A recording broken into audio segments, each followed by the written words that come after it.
Bienvenidas y bienvenidos a una sesión más de Aprende en Casa 2. La estrategia de la Secretaría de Educación Pública ha diseñado para que continúen con su aprendizaje en este periodo de contingencia.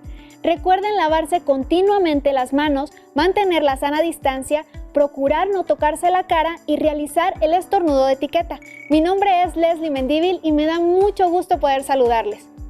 Yo soy el maestro Isidro Barajas Hernández. Les mando un saludo afectuoso hasta sus hogares.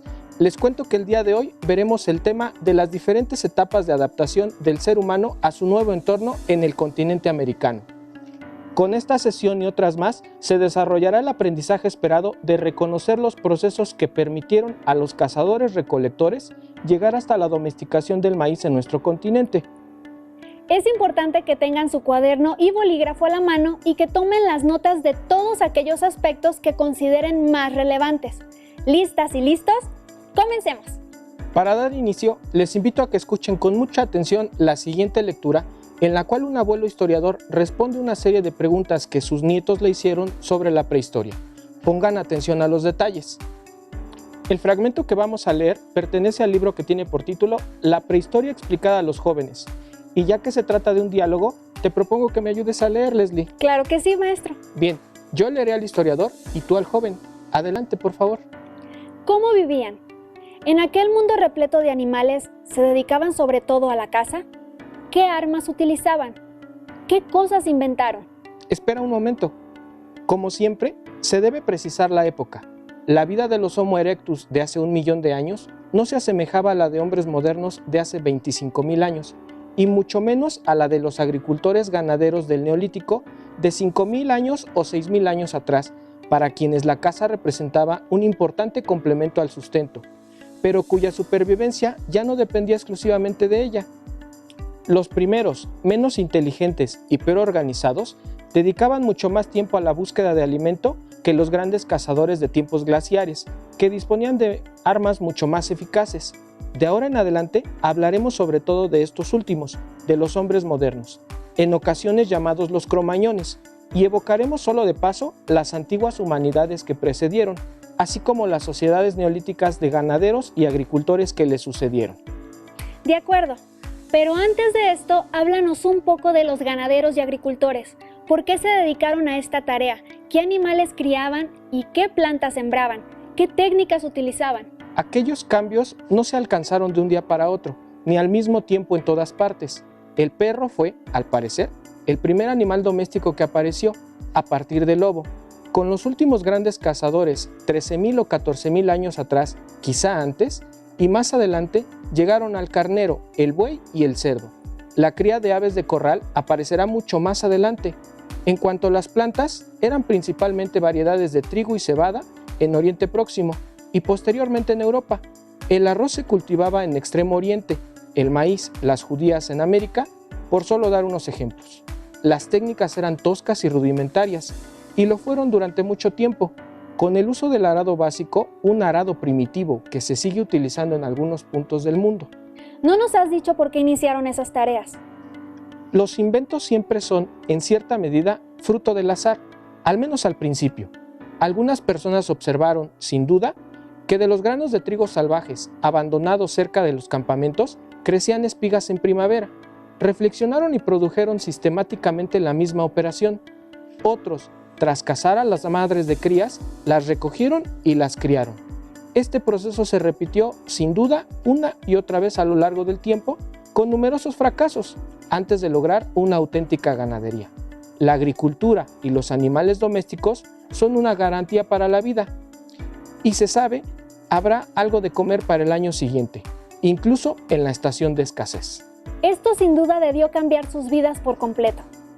Efectivamente, hasta tal punto que, para hablar de ello, se ha utilizado la expresión revolución neolítica.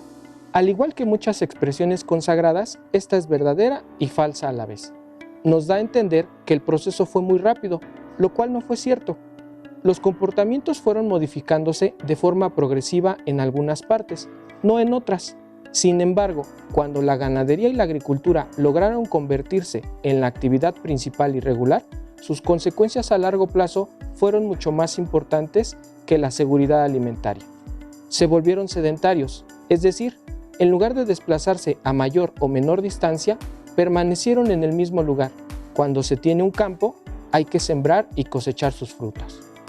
Construyeron aldeas, levantaron graneros, eran dueños de rebaños. Esta riqueza desencadenó cambios en su sociedad, en cuyo seno había sin duda ricos y pobres, y por tanto una jerarquía.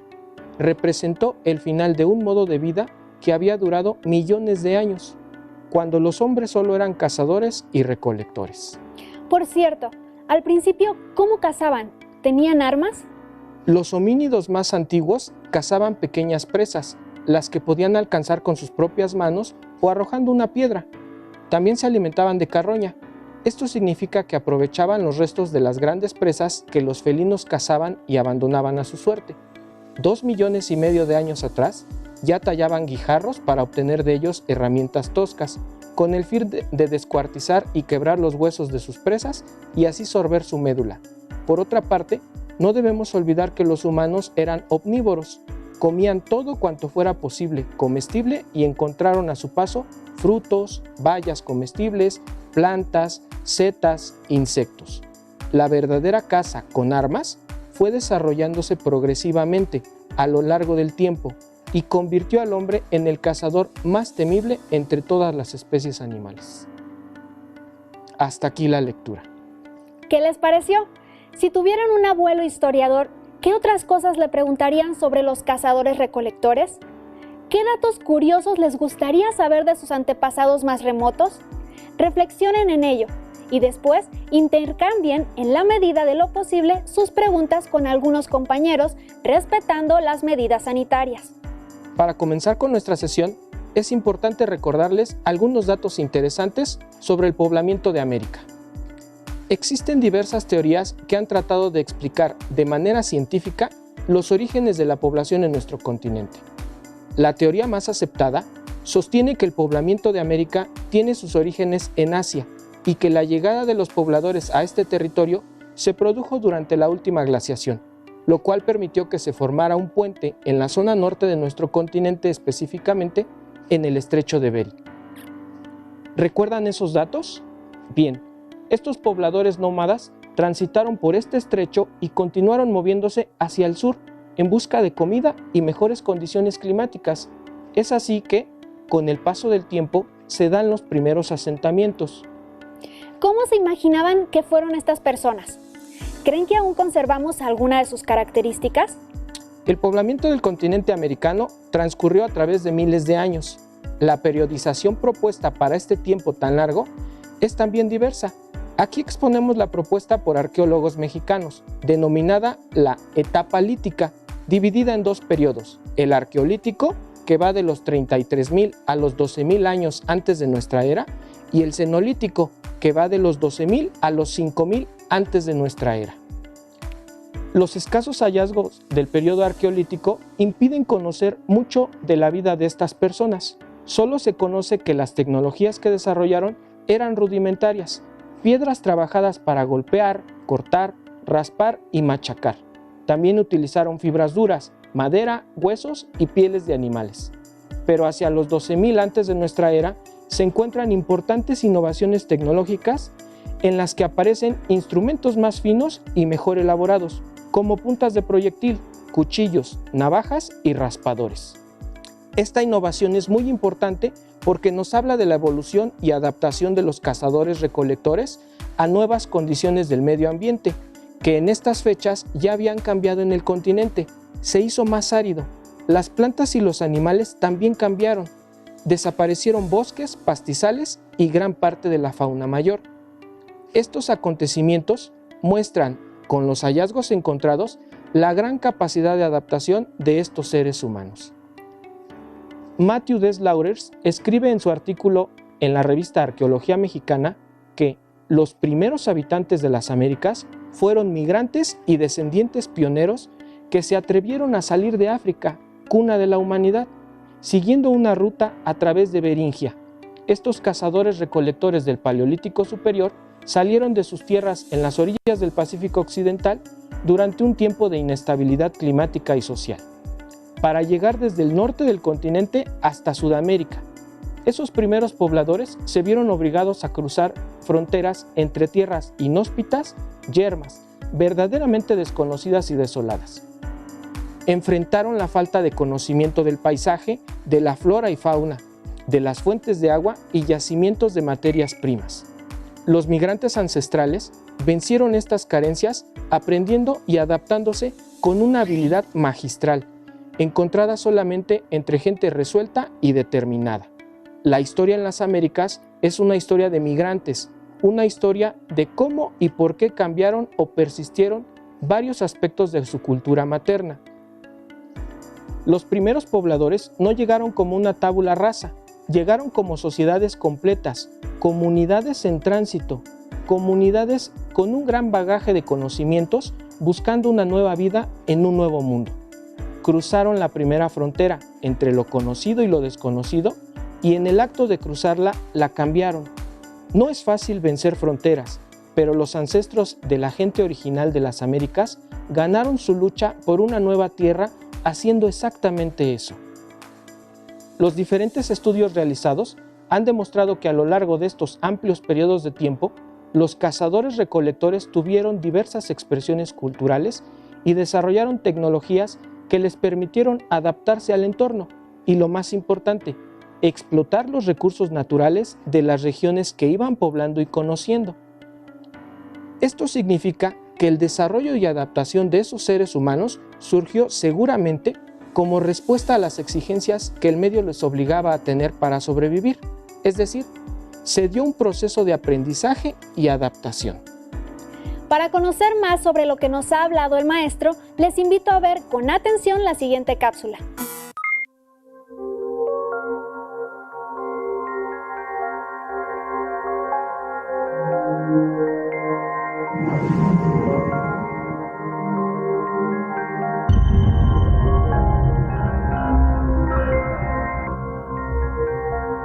La playa es un sitio verdaderamente espectacular del norte de México. No solo por el tamaño que tiene, que son más de 10 kilómetros cuadrados, sino también por la larguísima temporalidad de ocupación. Desde el cambio del Pleistoceno al Holoceno.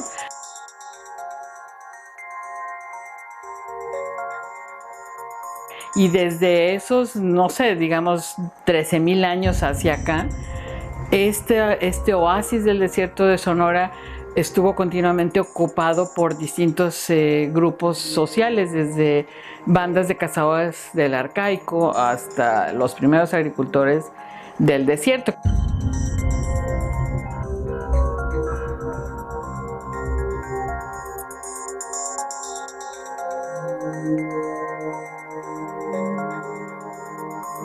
La playa es interesante por todas estas características y porque quedó también la evidencia de las poblaciones que vivieron en este lugar.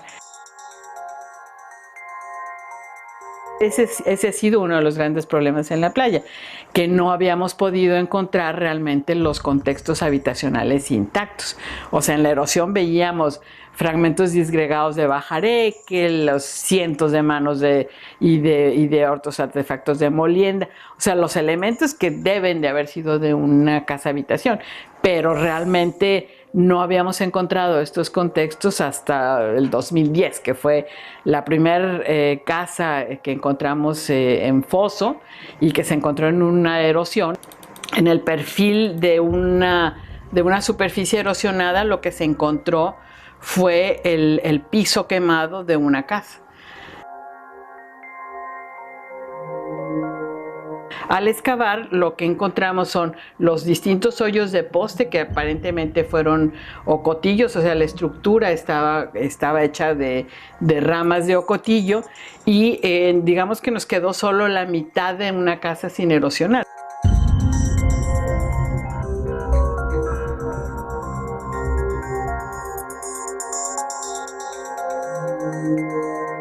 Y lo que excavamos en esta última temporada fue todo el perímetro de la casa para encontrar tanto las dimensiones como si realmente correspondía con una casa, con la estructura de alguna unidad doméstica.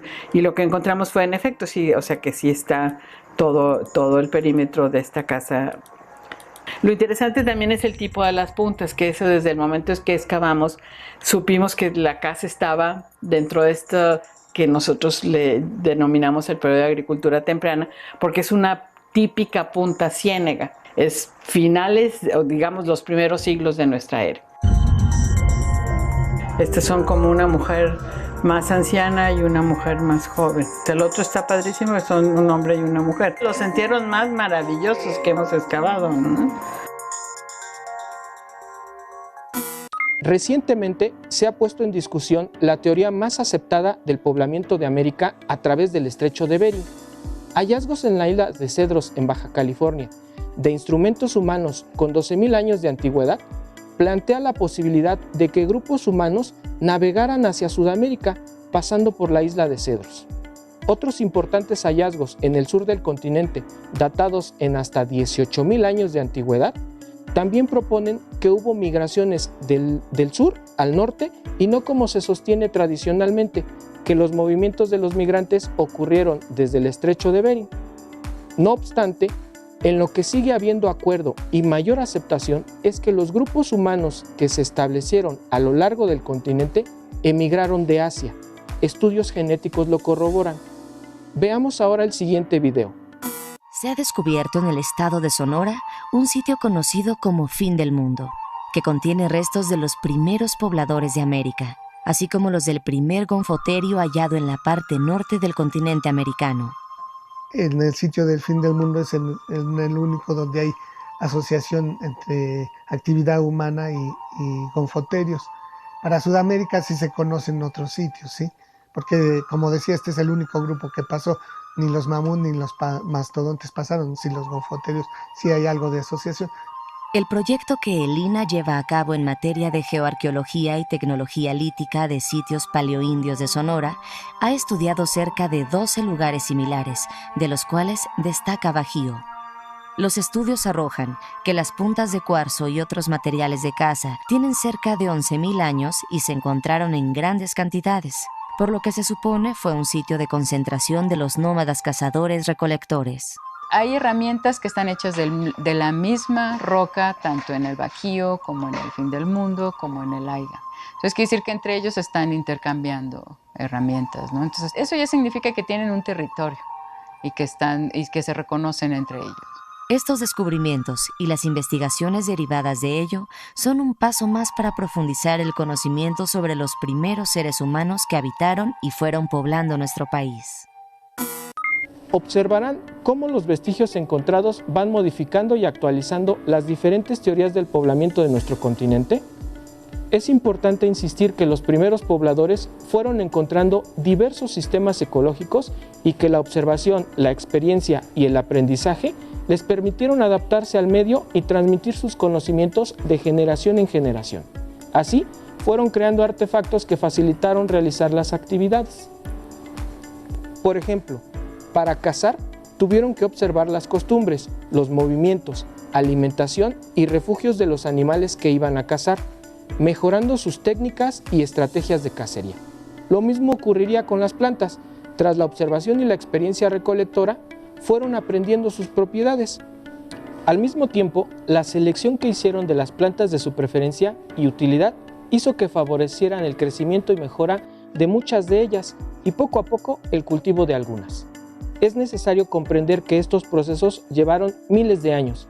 Lentamente los habitantes de este enorme continente fueron evolucionando, adecuaron sus actividades y mejoraron su tecnología, a tal grado que paulatinamente dejaron de ser grupos nómadas, cazadores-recolectores y se fueron estableciendo en pequeñas aldeas conforme sus necesidades lo permitían, convirtiéndose en grupos sedentarios, cazadores, agricultores y posteriormente domesticando los animales que servirían de alimento.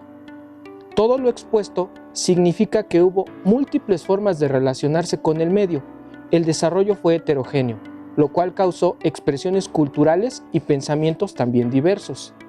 El proceso de domesticación de plantas y animales lleva a la creación de la agricultura y a partir de esta nueva forma de apropiarse de sus alimentos, abre paso a nuevas formas de relacionarse como sociedades.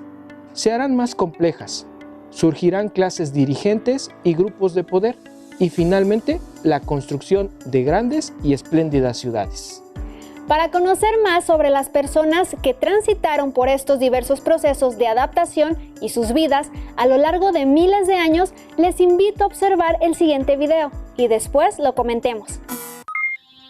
En el desierto del sureste de Coahuila existe un sitio arqueológico con miles de grabados en piedra distribuidos en diferentes puntos de la sierra relacionados con campamentos de cazadores-recolectores, donde hay fogones, puntas de flecha y lítica. Aquí tenemos principalmente los grabados que fueron hechos a partir de la representación de ciertos rituales, ya sea para atraer la lluvia, de ritos de paso.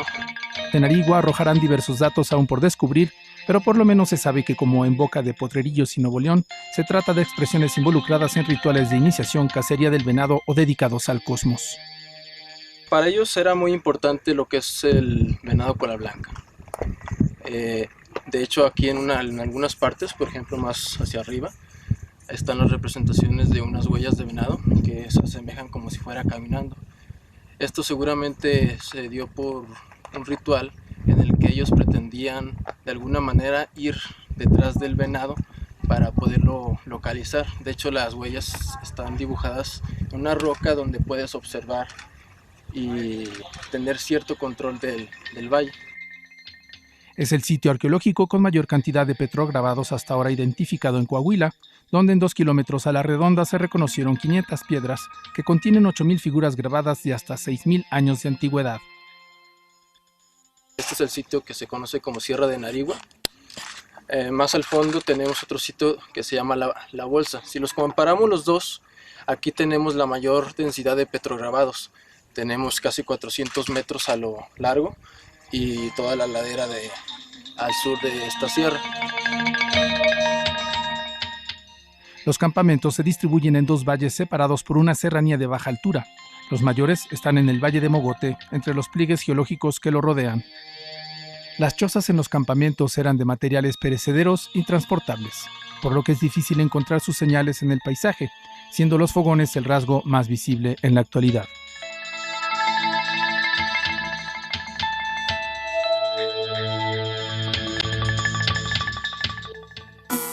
Las pinturas rupestres y los petroglifos o grabados en piedra son otra fuente de información que permite conocer cómo vivían los grupos de cazadores-recolectores, sus conocimientos sobre el medio y su relación con él. En el norte de México existe un sitio enorme de este tipo de petroglifos, Boca de Potrillos, a 80 kilómetros de la ciudad de Monterrey. En la página electrónica denominada Lugares INAH, pueden conocer imágenes de este lugar impresionante e indagar algunos de los significados de estas imágenes que quedaron plasmadas en piedra. ¿Observaron cómo se va dando el asentamiento de los grupos y van evolucionando en sus actividades? Recuperemos algunos datos importantes de las últimas sesiones. Hace 5,000 años antes de nuestra era, los pobladores de América desarrollan los primeros cultivos. Para el año 2500 antes de nuestra era, logran consolidar la agricultura y la domesticación de algunas especies.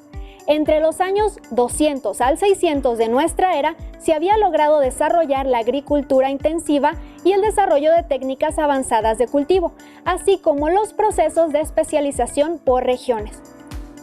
Es importante mencionar que todo este proceso de desarrollo también se dan avances tecnológicos que permiten mejorar y facilitar los procesos agrícolas. Con ello, la creación de diferentes herramientas que incluso hoy en día seguimos utilizando para la agricultura. Y bueno, para concluir, lanzaremos un reto. Les invitamos a que con el uso de diversas herramientas, libros, revistas o internet, investiguen 3 instrumentos que sirvan para la agricultura y que tengan su origen en la antigüedad. Expliquen cuál es su nombre y su utilidad. Y recuerden que si desean saber un poco más del tema, pueden buscar en su libro de texto, ubiquen el tema en el índice del mismo. También existen muchos documentos de arqueólogos e historiadores de instituciones dedicadas al estudio de estos temas, como el Instituto Nacional de Antropología e Historia o las universidades del país. Listo, terminamos, pero aún nos queda mucho por explorar y descubrir. Así que nos vemos pronto aquí en Aprende en Casa 2. Cuídense y hasta la próxima.